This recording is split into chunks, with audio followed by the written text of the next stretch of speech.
நான் உங்க புனிதா. நீங்க எல்லாரும் நல்லா இருக்கீங்கன்னு எனக்கு நல்லாவே தெரியும். சரிங்களா? இப்போ உங்ககிட்ட ஒரு கொஸ்டின் கேட்கிறேன். உங்க எதிரி யாரு? யாரு உங்க எதிரி? உங்களுக்கு துரோகம் பண்ணவங்க உங்க எதிரியா? உங்கள காயப்படுத்தினவங்க உங்க எதிரியா? உங்கள ஏமாத்துனவங்க உங்க எதிரியா? இல்ல உங்கள மட்டம் தட்டினவங்க உங்களோட எதிரியா? நான் சொல்றேன், இவங்க யாருமே உங்க எதிரி கிடையாது. அப்போ யாரு தெரியுமா உங்க எதிரி? நீங்க தான். உங்க மனசு தான் உங்களுக்கு எதிரி. என்னம்மா சொல்ற? நான் எப்படி எனக்கு எதிரியாக முடியும்? என் மனசு எப்படி எனக்கு எதிரியாக முடியும்னு கேட்குறீங்களா? சரி, சிம்பிள் திங் தான். உங்களுக்கு துரோகம் பண்ணவங்க ஒரு வாட்டி பண்ணிட்டு போயிட்டாங்க. கரெக்ட்டா? உங்கள காயப்படுத்தினவங்க ஒரு தடவ காயப்படுத்திட்டு போயிட்டாங்க. ஓகேவா? அதே மாதிரி உங்கள மட்டம் தட்டினவங்க உங்கள மட்டம் தட்டிட்டு போயிட்டாங்க. ஓகேவா? ஆனா இது எல்லாத்தையும் நீங்க எத்தன தடவ நெனச்சீங்க? அதுக்கு பதில் சொல்லுங்க பாப்போம். நான் நெனச்சுக்கிட்டே தாம்மா இருக்கேன். என் மைண்டுல எனக்கு துரோகம் பண்ணவங்கள பத்தியே தான் ஓடிக்கிட்டு இருக்கு. என்ன ஏமாத்திட்டு போயிட்டாங்களேன்னு நான் நெனச்சுக்கிட்டு இருக்கேன். என் வாழ்க்கை இப்படி போயிடுச்சேன்னு நான் நெனச்சுட்டு இருக்கேன். அப்படின்னு சொல்றீங்கல்ல, அப்போ உங்களோட எதிரி யாரு? நீங்க தான். ஒரு தடவ அவங்க பண்ண தப்ப நீங்க ஓயாம நெனச்சு கஷ்டப்படுறீங்க. ஆனா ஒரு தடவ பண்ணிட்டு போயிட்டு அவங்க ஜாலியா தானே இருப்பாங்க.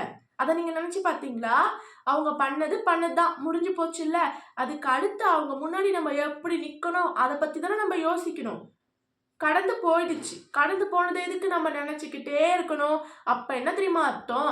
அவங்க ஒரு தடவ பண்ண தப்ப நீங்க எத்தன தடவ நெனைக்கிறீங்களோ, அத்தன தடவ உங்களுக்கு நீங்களே தப்பு செஞ்சுக்கிறீங்கன்னு அர்த்தம். ஓகேவா? சிலருக்கெல்லாம் பார்த்தீங்கன்னா, இப்போ பழையது அந்த துரோகங்கள், அந்த ஏமாற்றங்கள், அந்த மட்டம் தட்டி பேசினது, இதெல்லாம் கன்டினியூஸா மைண்ட்ல ஓடிக்கிட்டே இருக்கும். இப்படி பண்ணாங்களே, இப்படி பேசினாங்களே, இப்படி நடந்துச்சே, அப்படி நடந்துச்சே அப்படின்னு. அவங்க அன்னைக்கு ஒரு தடவ நடந்தது நம்ம லைஃப் லாங் நெனச்சுக்கிட்டே இருப்போம். அப்ப லைஃப் லாங் நம்ம அந்த நெகட்டிவிட்டியே தான் ஈர்த்துக்கிட்டு இருக்கோம். கரெக்ட்டா? அதே தான் நமக்கு திரும்ப திரும்ப திரும்ப திரும்ப நடக்கும். நமக்கு தன்னம்பிக்கை போயிடும். ஓகேவா?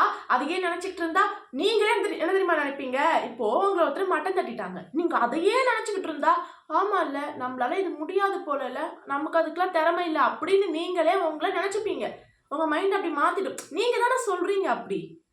கரெக்ட்டுங்களா? பழசையே நெனைக்கிறது என்ன அர்த்தம்னா, நீங்களே உங்க மூளைக்கு நான் இப்படிதான் ஆர்டர் குடுக்குற மாதிரி ஆயிடும்.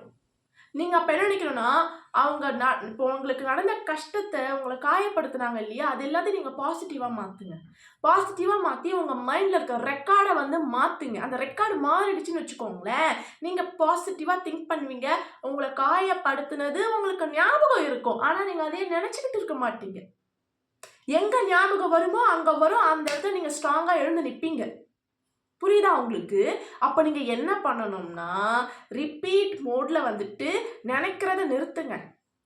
ஓகேவா? ஒரு தடவ யாரோ செஞ்ச தப்ப நீங்க ஓயாம நெனச்சு நெனச்சு தப்பு பண்றீங்க. ஓகேவா? உங்களுக்கு நீங்களே எதிரியா இருக்க போறீங்களா? இருக்கக்கூடாது. உங்களுக்கு நீங்களே துரோகியா இருக்க போறீங்களா? இருக்கக்கூடாது. உங்களுக்கு நீங்க கடவுளா இருக்கணும். எப்படி எனக்கு நானே கடவுளா இருக்க முடியும்னு கேட்குறீங்களா? உங்களுக்கு நல்லது நெனச்சா, அவங்க உங்களுக்கு கடவுள் மாதிரி. அப்ப நீங்க உங்களுக்கு நல்லது நெனைக்கணும். நான் சந்தோஷமா இருப்பேன், நான் ஆனந்தமா இருப்பேன், நான் மகிழ்ச்சியா இருப்பேன், எனக்கு எல்லாமே கிடைக்கும், கடவுள் எனக்கு எல்லாமே குடுப்பாருன்னு நீங்க நேர்மறையா நெனச்சு பாருங்க. உங்களுக்கு நீங்களே கடவுளா மாறிடுவீங்க. ஓகேவா? அப்போ நீங்க உங்களுக்கு எதிரியா இருக்காதீங்க. நண்பனா இருக்கலாம், கடவுளா இருக்கலாம், உங்களுக்கு நீங்களே அம்மா, அப்பாவா கூட இருக்கலாம். உங்களுக்கு நீங்களே ஒரு என்ன தோழியாவோ, இல்ல சகோதரனாவோ கூட இருக்கலாம். கரெக்ட்டுங்களா?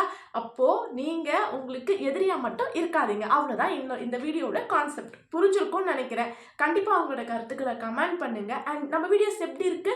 லைக் பண்ணுங்க. முடிஞ்சா சப்ஸ்கிரைபும் பண்ணிடுங்க. Thank you.